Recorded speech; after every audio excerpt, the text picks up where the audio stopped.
you want to go to Cuba? Come on. My name's Jamie, but sometimes I think I'm Roger Whitney.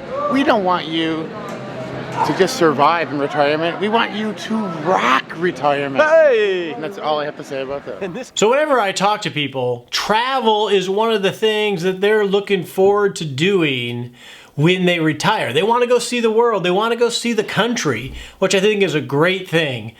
Many of us, though, can be intimidated by travel, especially international travel. So this week, I just got back from Havana, Cuba. And I'll tell you, up until about 2 months ago, I had no idea that I might even consider going to Cuba. But I had a friend call me, and he says, "Hey, Roger, I got a small group of guys. We're going to Cuba. Do you want to go?"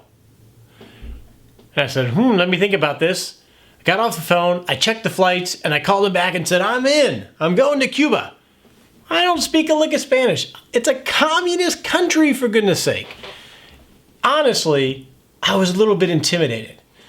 So what I thought I'd do is share a little bit of that experience and then show you Havana and give you a little flavor of what a beautiful country Cuba is. First, some ideas. Number one is I went with a band of brothers. There were 7 of us total.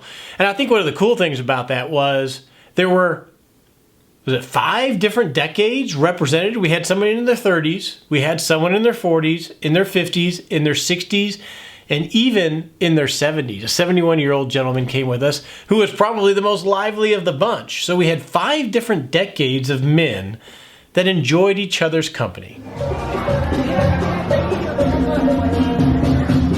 Second is, if you look, travel can be a lot less expensive than you might think it could be. So let's take Cuba as an example. To fly from here to Havana on Southwest Airlines, I think it cost about $450. I think the whole trip cost maybe $1,000. The biggest expense of that whole trip, by the way, were these little babies bringing back good Cuban cigars. I don't even smoke cigars, but I'm going to give them away as gifts. So, and they're cool. I feel sort of cool holding one of these. Wow, you want a cigar?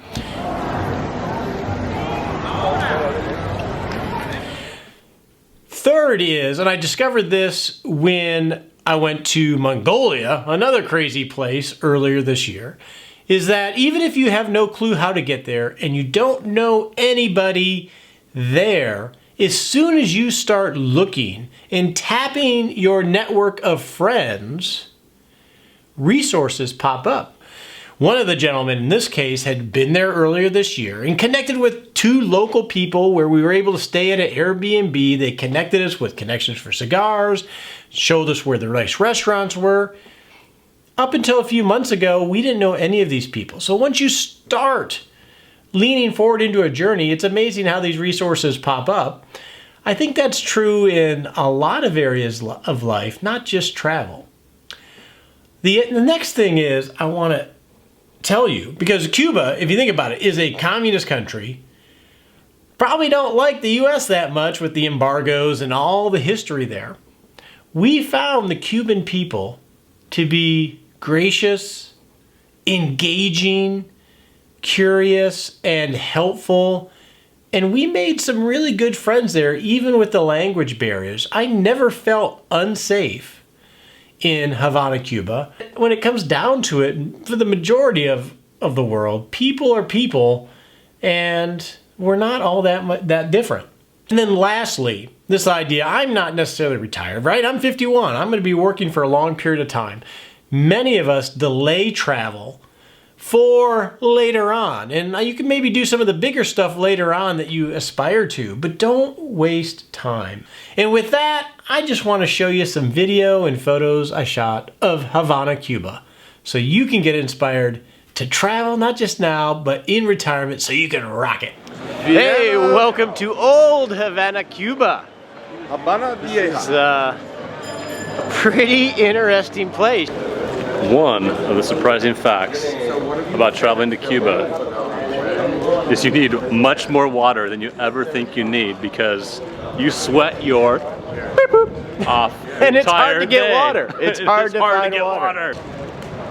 Make sure that you can find water. We already got that one. Okay. Give me number 2. That was number 1. Okay, here's the other thing. Depending on when you go, take some sweat rags, because from the time you get up, if you go outside, till the time you come in the evening, you're gonna sweat.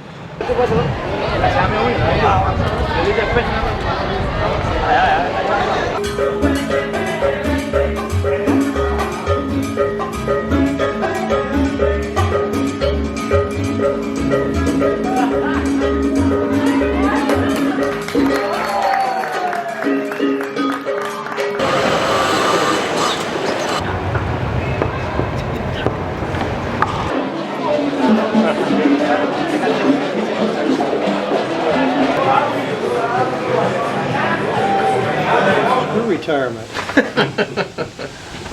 So Dan, what is a 70-year-old dude doing in Havana? Hey, I am up for new experiences, things I haven't yet experienced. This is one of them. And I'm intrigued by the reigniting economy. However, it's kind of discouraging because there's so many restrictions. So even though there's a spark of an entrepreneurial, capitalistic spirit in some people, with a lid on top of it, it's kind of discouraging. And surprisingly, a lot of people are pretty content just to have basic needs met and don't really expect more. So just always an eye-opening experience to be immersed in another culture. Another much more familiar representation that people would know is in the Star Wars movie, the one where Anakin is a young boy, and we find him cobbling together speeders, land speeders, out of machinery that he gets from the ruins of the civilization that they're living in. This has some of that same feel. There's a lot of that going on. There's a lot of scrapping going on here, and it's ingenious, and yet, it's also incredibly tragic. Maybe we figure out how to put the money package together to take care of the future, but we don't think through the time package and how we're going to invest our energy, because the things that drive us now to be productive, to produce the income, to take care of the future, those drivers don't leave us when we stop making an income. They actually, we have those drivers forever. So what are we going to do to replace what we've been doing to be productive and have meaning and purpose and serve others and be satisfied? The golf games, the shuffleboard, even the travel, after a while, for many people, it's just not enough.